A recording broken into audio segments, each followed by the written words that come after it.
Friends, welcome to SMG channel. अगर आप मेरे चैनल के ऊपर नए हो तो चैनल को सब्सक्राइब कर दो and hit the bell icon to get the latest updates. जैसे आप देख सकते हो कि आज के दिन जो है बजाज फाइनेंस के नंबर्स आउट हो चुके हैं। यहाँ पे आप डेट देख सकते हो 26 अप्रैल के आसपास।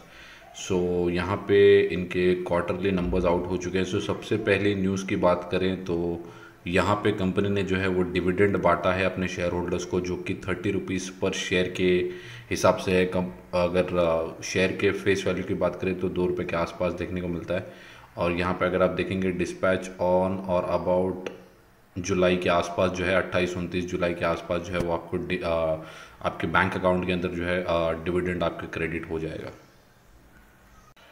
उसके बाद कंपनी के कंसोलिडेटेड नंबर्स की बात कर लेते हैं तो यहाँ पे आप देख सकते हैं कि कंपनी की जो इनकम है, ये आप सबको पता होगा कि ये जो है वो एनबीएफसी कंपनी है। तो यहाँ पे अगर आप देखोगे तो बैंक्स के बाद अगर कोई एंटिटी पैसा बांट सकती है तो वो एनबीएफसी है। उस सेगमेंट के अंदर बजाज फाइनेंस आती है। इंटरेस्ट इनकम देखें तो 9,846 करोड़ के आसपास देखने को मिल रही है। तो 9,000 लगभग 300 करोड़ से बढ़कर जो है 9,800 करोड़ के आसपास जाते हुए देखने को मिल रहा है। और उसके पहले अगर आप देखोगे 1 साल पहले की बात है, यहाँ पे आप देख सकते हो 31/3/2022 के आसपास। लगभग 7,368 के आसपास जो थी वो इनकी इनकम देखने को मिल रही थी। तो वहाँ से अगर आप देखोगे तो मैसिव जंप जो है वो यहाँ पे बजाज फाइनेंस के इंटरेस्ट इनकम के अंदर देखने को मिल रहा है। उसके बाद अगर आप देखेंगे fees from commission income charges या फेयर वैल्यू चार्जेस या जो भी इनके दूसरे जो इनकम देखने को मिलते हैं वहाँ से भी इनकी इनकम जनरेट होती है। तो और अदर इनकम भी अगर देखें तो टोटल इनकम यहाँ पे देखें तो लगभग 11,300 करोड़ के आसपास देखने को मिल रही है। पहले क्वार्टर की बात करें तो लगभग 10,700 करोड़ के आसपास देखने को मिल रही थी, और उसके 1 साल पहले की बात करें तो 8,600 करोड़ के आसपास। इतनी बड़ी कंपनी भी अगर आप देखेंगे तो लगभग जो है 8,000 करोड़ से बढ़ के 11,000 करोड़ के आसपास जो है इनका रेवेन्यू देखने को मिल रहा है, जो कि काफ़ी अच्छी बात है। और उसके बाद अगर आप टोटल खर्चे की बात करें कंपनी अगर रेवेन्यू जनरेट करेगी तो खर्चे भी होंगे ज़रूर। लगभग 7,100 करोड़ के आसपास जो है वो कंपनी के एक्सपेंसेस देखने को मिल रहे हैं इस क्वार्टर के, और लगभग 6,700 करोड़ के आसपास के एक्सपेंसेस एक क्वार्टर पहले देखने को मिल रहे थे। यहाँ पे अगर आप मोटा मोटा माने तो लगभग 300-400 करोड़ से जो है वो इजाफा देखने को मिल रहा है इन टर्म्स ऑफ एक्सपेंसेस, और 5,300 करोड़ से बढ़ के जो है वो 7,000 करोड़ के आसपास जाते हुए देखने को मिल रहा है। लगभग 2,000 करोड़ के आसपास बड़ा है, क्योंकि यहाँ पे अगर आप देखें तो 8,000 करोड़ से बढ़ के भी जो है वो 11,000 करोड़ के आसपास जाते हुए देखने को मिला है। जितना बड़ा लेवल से मेजर मोस्टली ऐसा होता है कि अगर कोई बड़े चेंजेस ना हो तो सेल्स अगर बढ़ते हुए देखने को मिलेगा तो आपको एक्सपेंसेस भी जो है वो बढ़ते हुए देखने को मिलेंगे, अगर सब कुछ मार्केट के अंदर नॉर्मल है तब की मैं बात करूँ। उसके बाद अगर आप प्रॉफिट आफ्टर टैक्स की बात करें तो प्रॉफिट आफ्टर टैक्स यहाँ पे लगभग 3100 करोड़ के आसपास जो है वो प्रॉफिट देखने को मिल रहा है, और 3157 मैं यहाँ पे लिख देता हूँ। और पहले अगर आप देखेंगे तो राउंड फिगर में 3,000 करोड़ के आसपास मान सकते हैं, और यहाँ पे 2,500 करोड़ के आसपास मान सकते हैं। यहाँ पे अगर आप देखेंगे तो लगभग 1,000 पॉइंट से अगर आप देखेंगे तो यहाँ पे जो है 2,500 करोड़ से बढ़ के जो है वो लगभग 3,100 करोड़ यहाँ पे होते हुए देखने को मिला। लगभग 600 करोड़ से जो है वो इजाफा देखने को मिल रहा है। यहाँ पे अगर आप माने तो लगभग 150 करोड़ के आसपास जो है वो इनकी इनकम बढ़ते हुए देखने को मिली है। उसके बाद अगर आप देखें तो ईपीएस जो है वो 40 से बढ़ के 52 के आसपास चला गया है, और जो 49 से इनका ईपीएस था वो 52 के आसपास जाते हुए देखने को मिला। शानदार नंबर्स जो है वो बजाज फाइनेंस ने हर पैरामीटर के अंदर पेश किए हैं। ऐसा होगा कि कल के दिन ही आपको तेज़ी देखने को मिलेगी, ऐसा नहीं होगा। Longer period of the time में ऐसा भी होगा कि रैली बाद में आपको देखने को मिले, बट हमें जो मेन फोकस है वो रैली के ऊपर नहीं होना चाहिए, कंपनी के फाइनेंशियल्स के ऊपर होना चाहिए। डिस्क्लेमर है कि मैं भी जो है इस स्टॉक को होल्ड करता हूँ मेरे पोर्टफोलियो के अंदर।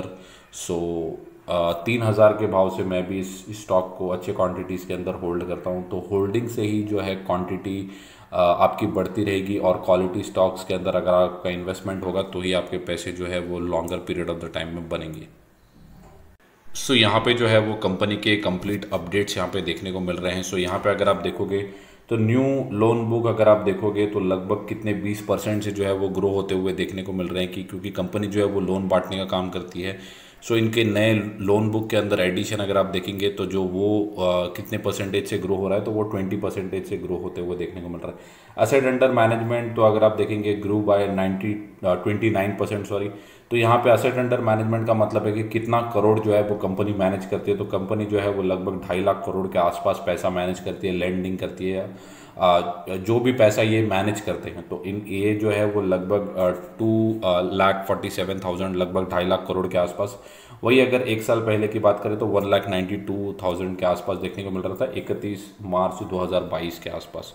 उसके बाद अगर आप देखेंगे नेट इंटरेस्ट इनकम की अगर बात करें तो वो कितने परसेंटेज से बढ़ा है, लगभग 28% के आसपास जो है वो बढ़ते हुए देखने को मिला है।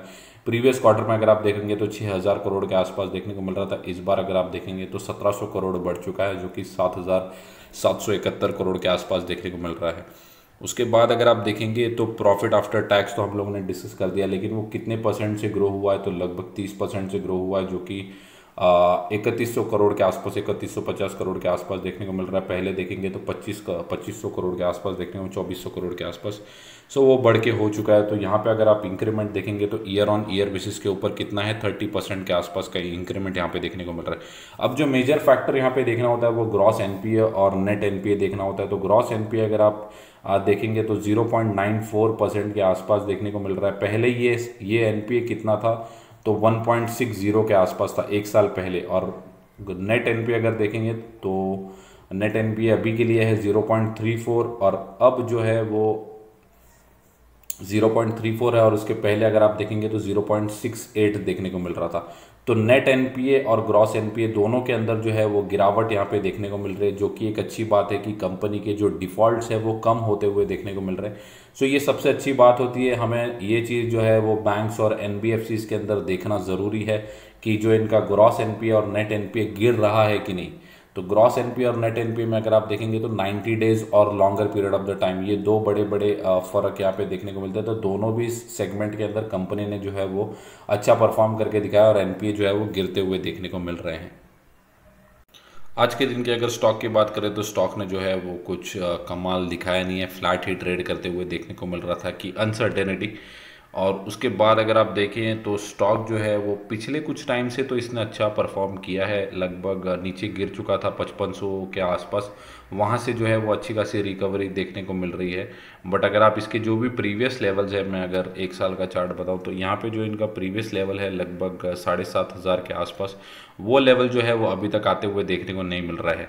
तो उसके बाद भी अगर आप देखेंगे तो कंपनी लगभग 8,000 के आसपास जा चुकी थी, और वहाँ से जो है वो अच्छी खासी गिरावट यहाँ पे होते हुए देखने को मिली। लगभग 2,000 पॉइंट्स के आसपास की जो गिरावट है वो यहाँ पे स्टॉक के अंदर है।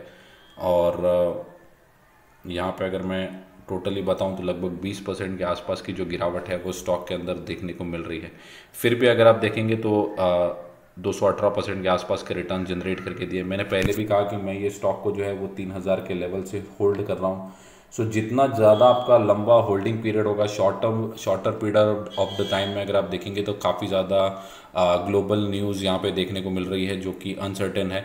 सो यहाँ पे अगर आप देखेंगे मार्केट कैप 3.5 लाख करोड़ के आसपास है, पी रेशियो जो है वो 34 के आसपास है। डिविडेंड अगर आप देखेंगे तो आज 30 रुपये का बाटा है, ना के बरोबर ही कंपनी शायद साल में एक बार ही डिविडेंड बांटती है। 52 वीक हाई अगर देखेंगे तो 7,700 के आसपास देखने को मिलता है। सो कंपनी काफ़ी अच्छी है, बार बार मैं वीडियो बनाते रहता हूँ, बार बार इसके फंडामेंटल्स को बताते भी रहता हूँ और न्यूज़ भी करता हूँ। सो ये थी overall commentary for Bajaj finance and quarter 4 results. अगर आपको वीडियो अच्छा लगा होगा तो वीडियो को लाइक कर दो एंड चैनल को सब्सक्राइब। Thank you guys.